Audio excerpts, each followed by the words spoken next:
সদস্য জনাব এ কে আব্দুল মোমেন, সিলেট ১। সম্পূরক প্রশ্ন করুন। স্পিকার, আপনাকে ধন্যবাদ।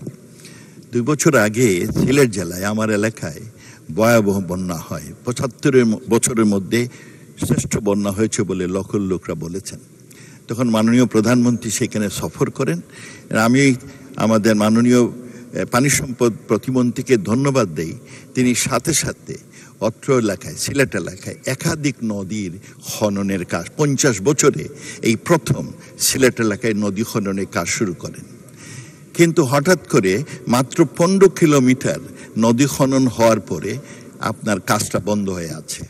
এখন আমার ভয় হলো আবার এই বন্যা আসবে, আর যদি উনি এই নদী খনন করে, উনি বারবার আমাকে বলেছেন নদী খনন কাজ চলমান হবে, কিন্তু এখন এগুলো সব বন্ধ হয়ে আছে। আমি মাননীয় প্রতিমন্ত্রীকে অনুরোধ করব, কবে আবার খননের কাজ শুরু হবে? ধন্যবাদ মাননীয় স্পিকার। ধন্যবাদ মাননীয় সদস্য। মাননীয় মন্ত্রী। মাননীয় স্পিকার, আপনাকে ধন্যবাদ। মাননীয় সংসদ সদস্য উনি আমাকে ইতিপূর্বে কয়েকবারই আমাকে ধন্যবাদ জানিয়েছিলেন যে ওনার সেই খালটি খনন করার জন্য, এবং আমি ওনাকে আশ্বস্ত করেছি যে আমরা সে খাল খননের কাজটি আমরা সম্পূর্ণ করব।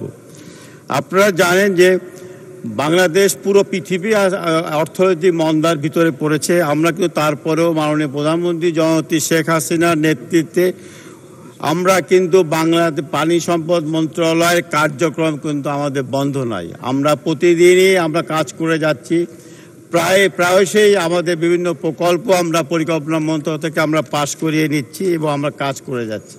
আপনারা জানেন জলবায়ু পরিবর্তনের কারণে আজ আমাদের বাংলাদেশে ভাটির দেশের জন্য বিভিন্ন জায়গায় নদী ভাঙন দেখা দেয়, এবং আমরা চেষ্টা করে যাচ্ছি যে বিভিন্ন জায়গায় যে নদী ভাঙন যেগুলো আছে, সংসদ সদস্যরা যখনই আমার সঙ্গে যোগাযোগ করে আমরা তাৎক্ষণিকভাবে সেই এলাকা মেরামতের জন্য ব্যবস্থা গ্রহণ করি এবং বিভিন্ন প্রকল্প আমরা সঙ্গে সঙ্গে নেওয়ার চেষ্টা করি।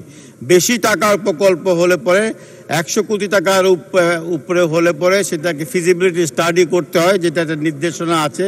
১০০ কোটি টাকার নিচে হলে পরে আমরা সেই প্রকল্পগুলো পরিকল্পনা মন্ত্রণালয় থেকে আমরা পাশ করিয়ে আমরা সেই প্রকল্পগুলো বাস্তবায়নের চেষ্টা করি।